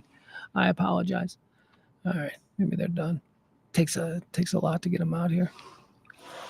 All right, so we're dominating in the total medals. We're really good at being second and third best at things. We are not dominating in the gold medals. In fact, we were down about 10 to the Chinese, who right out of the breaks, man, they started winning gold medals. China was in first place. Then yesterday when we signed up, we tightened it up over the weekend. I told you, folks, I said, y'all just wait for the track and field. We got faster people than China. We're going to start winning some gold medals in the track and field. And we did, and we tightened it up. As a matter of fact, for a period of time when we signed on the stream yesterday, America had taken the lead in the golds. But then, unfortunately, by the time we'd gotten to the story, China had retaken the lead. So let's see where we are right now. Here we go. Medal count. Let's see who we're... Hold on. Sorry, it's going to take a minute here. All right. Who's that? Look at her. What's she doing? Meet and greet with Olympic gold medalist Arisa. No, I'm not interested. Medal count. Show me medals. All right. All right. It looks like China's still in the lead. China's got 22 gold medals. The United States has 21 gold medals. Australia has 14 gold medals. France has 13 and Great Britain 12. That's your top 5 as far as people who are good at actually winning. Those are the actual winners, okay? That total medal count, but we won by a lot. I'm like, yeah, but I mean, how proud are you to be second and third best at more shit than anybody else? 22 to 21. I think we'll close. What do we got? We got to, oh, God. Do I have to do the math now? Am I going to treat this like it's NFL football, where I'm now looking at the next few games and ranking defenses that we're going to go against? Like, what sports are left that China is going to be better at than we in the United States? I don't know. But look at that total count. 79 total. There is no doubt that we are in first place as far as total medals. But again, there's no glory in being second and third best at stuff. All right, let's keep going. Medal count is over. What else do we have? Olympic ratings. We can talk about that. The numbers are huge. And this is not due to NBC Channel 5, the way we watch TV back in the day. That's because of Peacock. And they go out and they're talking about Peacock. People are using the Peacock Olympic app. And I told you, when I discovered it 2 weeks ago, this is amazing. I can watch whatever I want, whenever I want. I can browse by sport. I click on the little icon and it shows me all of the events. Or I can watch live, or they've got this Gold Zone, which is a version of NFL Networks or NFL TV's Red Zone. It's incredible. Yeah, the numbers are huge. People are really into it. Here, how about this? Can we talk about this? Why not? Since we're on the Olympics, let's talk about this moment. Boom. All right, there you go. Make it bigger so that everybody can see and enjoy that. All right, so this is apparently a real controversial moment if you're an asshole. See, I keep saying if you're an asshole, everything's controversial. To me, I think this is a really cool moment. But again, if you're an asshole, you're going to have to bear with me. So what the asshole class here in America are saying is they're showing this picture of Simone Biles, like the greatest Olympic gymnast in the history of people who climbed on stuff and didn't fall. That's who she is. And I don't know, the other chick on the American team who's not quite as famous as Simone Biles. These are the two Americans, and they are bowing down to the gold medal winner. Their name is something Andrade or something. She's from Brazil. And throughout these competitors' experience at the highest level, she's been right up there with them. Her and Simone Biles have gone back and forth for years and things, and obviously Simone Biles has won a lot of stuff. But here, the Brazilian won gold, and now Simone Biles and this other chick, we'll call her Sookie Stackhouse. She's got a name like that. Yes, of course, I know Sookie Stackhouse is the character from True Blood, but this person's name is Sookie something, so we'll go with that. So here we have two Americans bowing down, we're not worthy, to this Andrade chick from Brazil. And the asshole class is going nuts. This is just typical liberal, blah, blah, blah. Look at, how it became liberal, how just being cool to somebody that you've competed with at the highest level for a whole, how just paying respect to somebody who you've seen what they've gone through? Well, what did she go through? Like, why is this? Is this just them kowtowing to a Brazilian? Simone Biles doesn't kowtow to anybody, dude. What is wrong with you? Do you not know what this woman has done in the Olympics? You think this is her going, I'm not as good as you. No, it's her being a respectful competitor. This woman battled back from 3 ACLs. They told her she would never compete again in the Olympics, and she worked her ass off. I'm talking about the Brazilian girl. And this is just 2 other competitors, American competitors, paying respect to the hard road that this girl had to traverse in order to get to this moment where she is winning a gold medal. It's fucking cool. And it makes me love both of these American athletes because they're decent people, because they are showing a competitor how much they respect their struggle. It's fucking beautiful.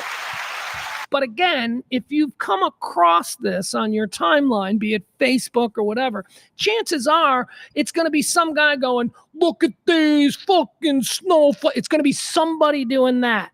And that's how you know that that person is a member, card carrying, of the asshole class. It's just girls being nice to each other. What the fuck is wrong with you? It's not American. Oh, shut up. Shut up, you assholes. All right, let's keep going. I thought that was a beautiful picture. April says not Sookie. Suni. There you go. Suni Lee. That's her name. What? I'm so crazy for calling her Sookie Stackhouse. I couldn't remember Suni Lee. And we all know who Sookie Stackhouse is, so I don't know. It was just easier. Jenna Ellis. That was a story, but I don't want to go there. Jenna Ellis is one of Trump's lawyers. She's apparently flipped. Trump's got to be careful, man. A lot of these people, they're going to flip because none of them have principles. They're all gutless, and they're all going to do whatever it takes to get themselves out of trouble. Jenna Ellis probably just going to not lie about everything else. Why would you trust? Jenna Ellis was Trump's attorney who was being, well, she had a whole bunch of charges for the election charges of fixing or whatever it is that's going on in Arizona. Trust me when I tell you, don't know the first thing about it because it's all nonsense. But she led it. And she was looking at some big charges. And yesterday she agreed to work with the prosecutor. She's flipping. So there you go. And that's what you get. You're telling me like years ago when you first saw Jenna Ellis, you didn't look at her and go, oh, that chick will flip. That chick, you can't, if she's in trouble, she's going to talk to the cops in a minute. She ain't a neighborhood girl. She doesn't play that. She's horrible. Ranking member of the asshole class. So anyway, she's working with the Arizona prosecutors, and apparently this is a big deal. I just want it all to go away. Let's see. What else do we have here? We'll watch a little video. Here, got a little piece of video for you. I want to show you this video. I saw this yesterday.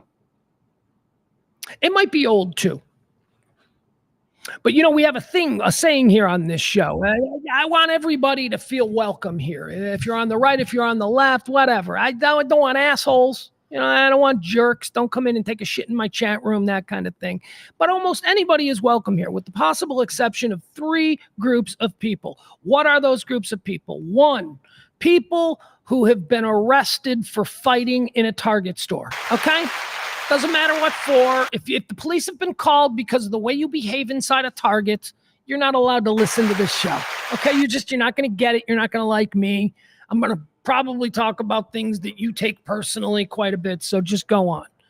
2, you're not allowed to listen to this show if you're one of these people who your own family has to hide birthday dinners and get-togethers from because they just can't with you right now. If you're one of those people, you're not allowed to listen to this show, okay? And the 3rd classification is, of course, if you've ever been escorted off an airplane, if you've ever been told to get up, if you've ever been taken off an airplane because you can't behave yourself, you're not allowed to listen to this show. Although with all of these hard and fast rules that I subscribe to, there are exceptions. And the very first exception in the airplane case is a video I'm going to show you here. This dude is allowed to tune into the show. Yes, he is being forcibly removed from an airplane, but I don't care. He seems like a fun guy. All right, here's the story. So this guy apparently ate way too many edibles. He is zoning out on edibles. Now, I've eaten edibles before. Oh, you know what? I'm like thinking, because, I want to start this as a stream of consciousness. This is just, that's right. I ate too many edibles like a year ago, and it was bad. It was like my heart was pounding, and I didn't know what the hell was happening. Yeah. I didn't act like this guy, though. This guy seems like he's riding it. All right, this dude getting pulled off a plane, Seattle to Dallas. I don't know if he's a regular. I don't know if he's a local. I don't know if he's in town. I don't know if he's from Seattle and he was visiting Dallas, or he was just partying in Seattle and he's coming home to Dallas. I don't know who this guy is, but I certainly would love to make him a part of the Radio Misfits family that we're building out here. I think he's awesome. Yes, he's being removed from an airplane, and he is allowed to listen to the show. Let's watch. Ow, my shoulder! You want that cup of coffee? No. Okay, we're gonna help you get some. How do I do it now? Slow, just walk as fast as you go. There we go. You said potato, I said potato. Donald Trump 2024, or Joe Biden, I don't mind. Yes! Yes! He's happy.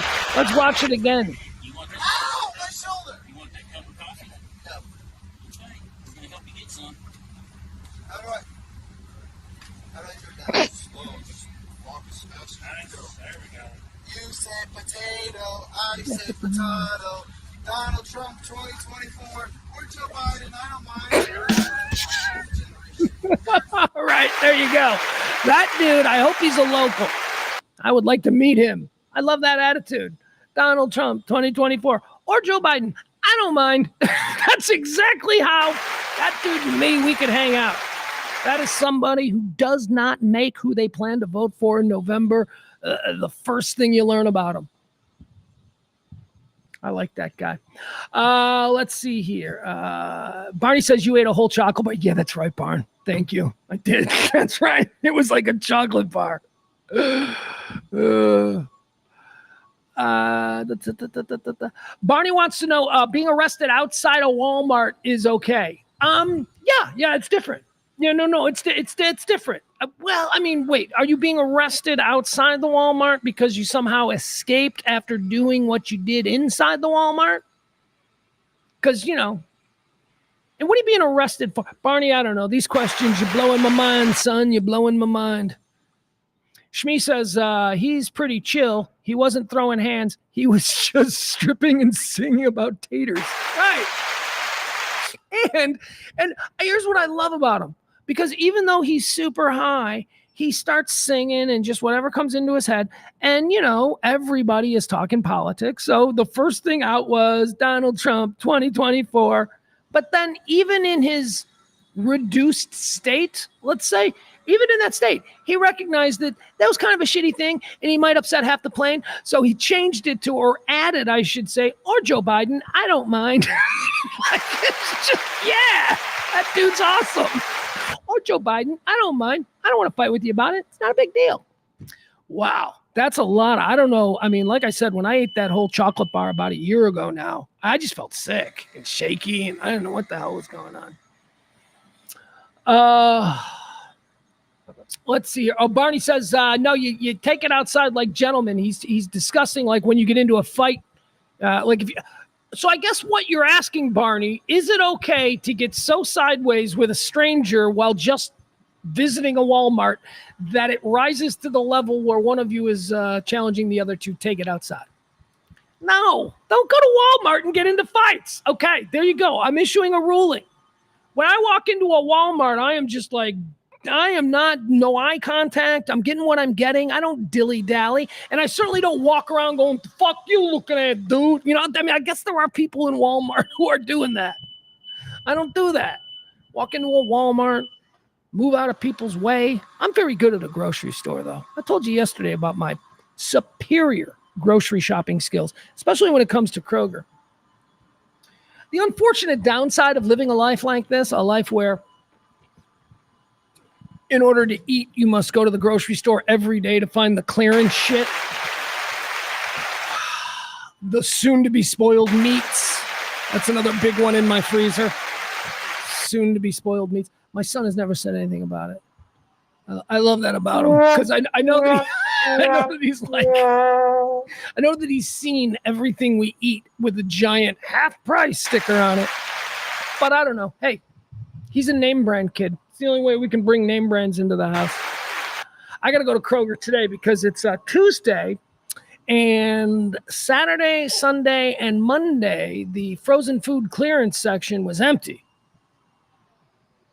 Empty for 3 days in a row. I mean, one of these days I'm going to show up and it's going to be like, hell yeah, $1 frozen pizzas. I get like 20 of those. Kidding me? We'll eat for a month. April says, what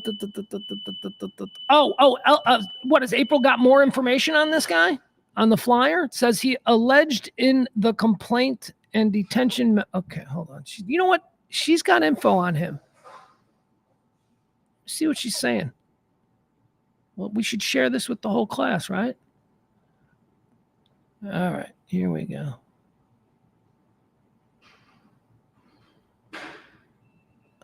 Jesus, April's found out that he's from New Jersey. She knows all about him.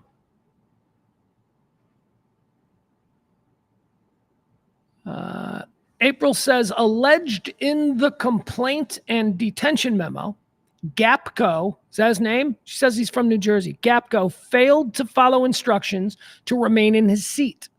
Propositioned a flight attendant for sex. Well, I mean, you got to shoot your shot, man. What happened to the days when you could shoot your shot and get turned down and there was no harm, no foul? Apparently now, if you're not attractive, you're never allowed to shoot your shot. If you're attractive, I think if you're an attractive guy, you should still feel free to shoot your shot whenever because the rules don't apply to you. Only ugly men. Was he attractive? I couldn't see. He seemed fun. Alleged in the complaint, Gapco failed to follow instructions to remain in his seat. Yeah, I should put that up. Yeah, there you go. So that everybody can read it. Gapco failed to follow instructions to remain in his seat, propositioned a flight attendant for sex, was repeatedly loud, vaped, and bothered other passengers. Yeah, that's all. I ate way too many edibles before this flight behavior. Let's see, what else do we have here? April says he locked himself in the laboratory and attempted to open the aircraft exterior doors multiple times while the aircraft was in flight. That's a problem. Can't do that. I don't know if that's good. All right. Thank you, April. As always, April, our fantastic executive producer, bringing context to that. D Vega says Biden ruined shooting your shot. Again, D, how many red hats you got, dude? I mean, why is politics like the first thing? Biden ruined shooting your shot? No, I think I don't think shooting your shot has been ruined for anybody that's attractive. It's only been ruined for people like me. People like, fuddly dudes. Fuddly dudes can't shoot our shot. When we do, we're creepy. Well, pretty much everything that I do now, because I'm a middle-aged white man. So I can't really do anything. But I am interested. Well, I'll engage with you, D Vega. How did Biden ruin shooting your shot? How did Biden ruin hitting on chicks? I don't know. Because, I mean, it seems like just on the surface of it, it seems like the person who has had embarrassing situations while shooting his shot is most decidedly Donald Trump.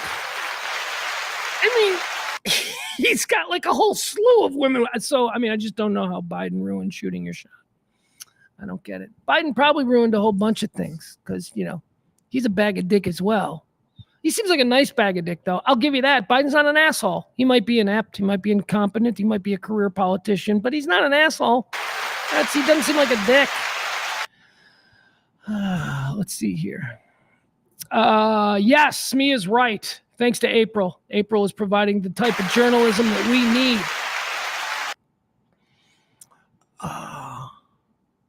Barney says it hasn't happened yet, but we have to come to a consensus on how to navigate the self-checkout. Barney, you know that at one of my trips, because I think I'm good at the self-checkout. I like the self-checkout. I like the danger element of the self-checkout. I like that, like, you know, if I ever get the urge to steal something, like maybe I can just, we need our thrills. Not all of us get our endorphin rushes by watching Fox News all night. You know, some of us have to do other things to get those bursts. So maybe sometimes I don't scan that can of peas. Maybe I just see if the weight. Anyway, I like the self-checkout. But what is the question? Barney says, what is the consensus? If we're looking for consensus on whether or not self-checkout is a good thing or a bad thing, I like it. I like it. I think it's better. I think it probably, you know, takes people's jobs, but they're shit jobs anyway. I mean, I don't know. Hey, you know what I did yesterday at the store? Here's something. So if we're worried about losing jobs to self-checkout at the grocery store, how about instead of having them be unemployed, why don't you hire some of them to just be in your store?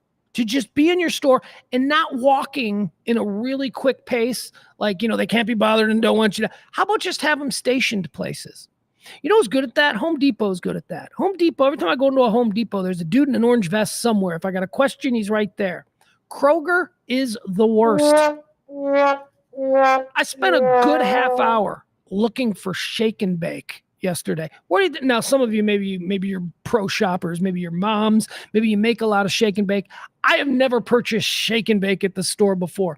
So imagine me. I am pushing my cart and I go, oh, I should get some shake and bake. And I look at all of the aisles and I'm like, well, where the fuck would shake and bake? What category is shake and bake? I had no idea. Is it with like the Uncle Ben's rice in you know what I mean? Where is it? I went up and down every aisle. I could not find the shake and bake.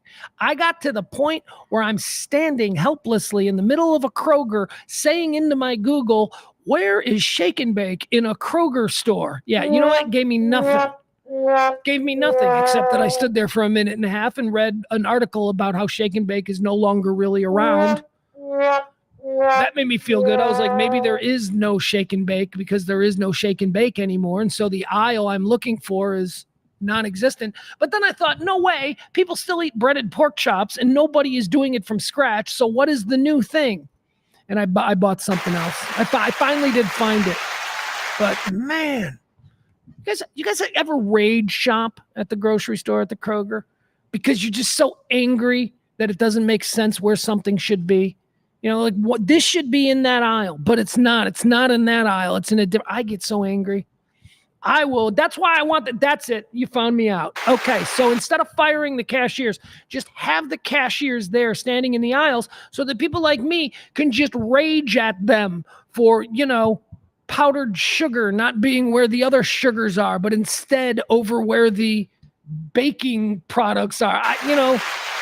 But wait, the sugar's right here. I want powdered sugar. Shouldn't that be where now powdered sugar's in a different aisle with all the baking stuff. This is the aisle for the sugars and the, I don't know.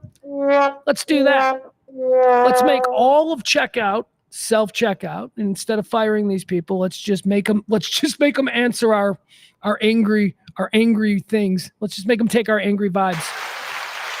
Barney says, I think it's better. I don't know why self-checkout stations are closed. My main issues are who's next in line? Are there multiple lines? If you are next in line, pay attention for the next station. Barney, you're a man. You're a man after my own heart. That is absolutely true. I do find myself often portraying the self-checkout cop. You know, the guy who's got a direct, hey, that one's open. Because there will be an open one that people won't see. And I'm like fourth in line waiting for it. And so you got to be like, hey, that one's open. Now, theoretically, there's supposed to be somebody there, somebody who works at the store who's supposed to point that out. But they don't. They don't do that.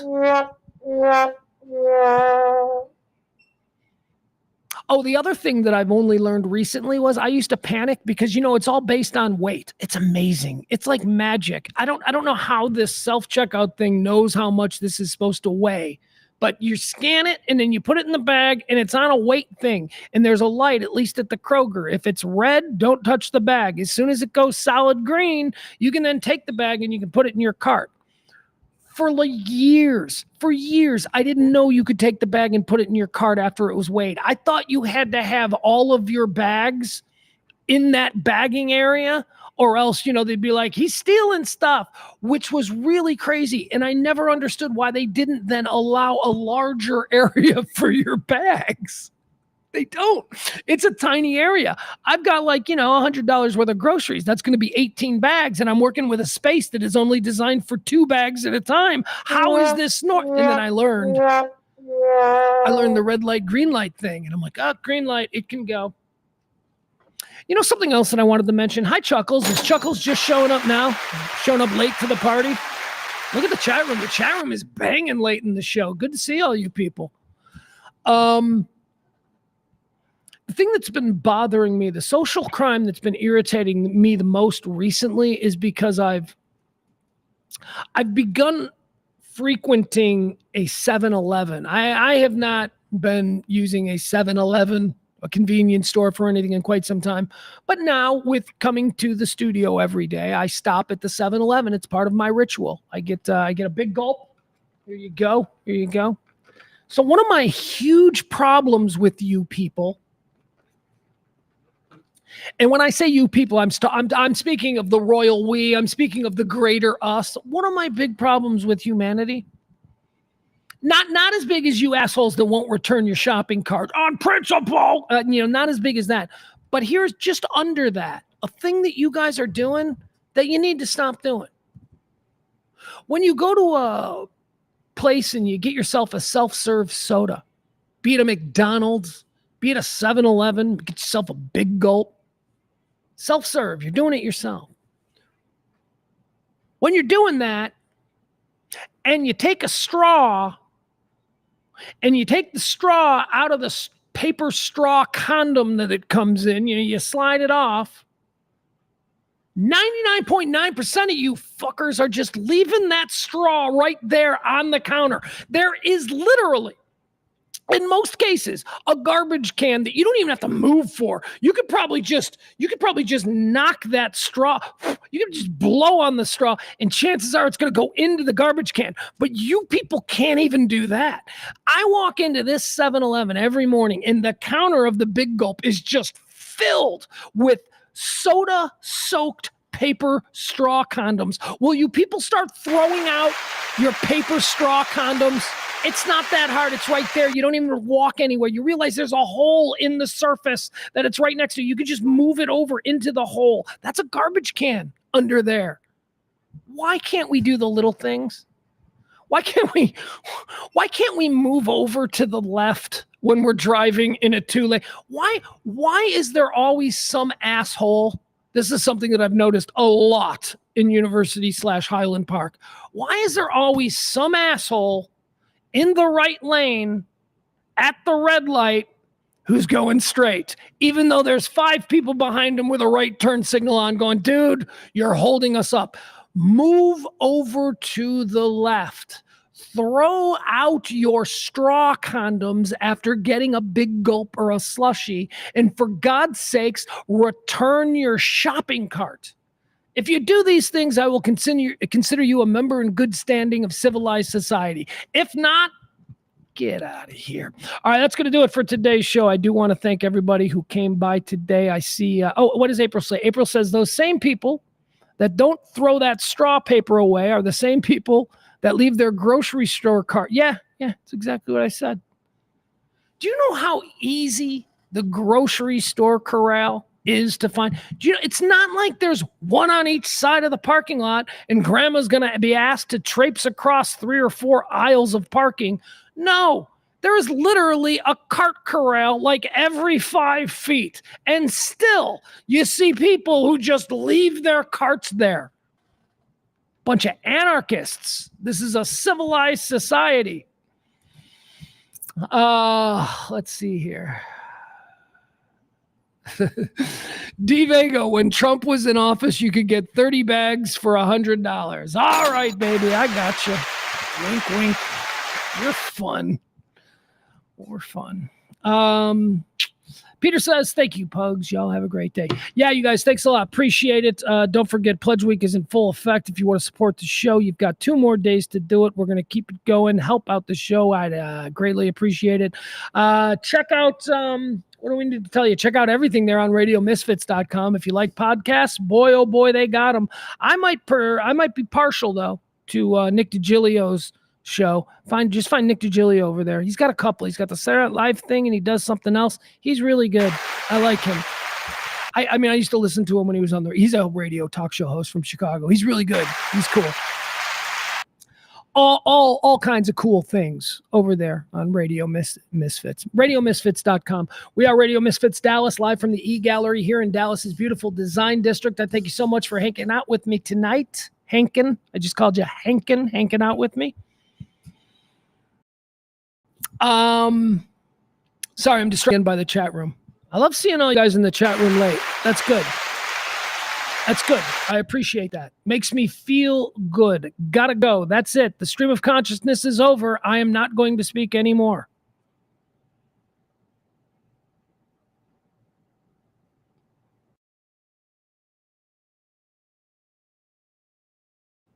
No, thank you, Frankie.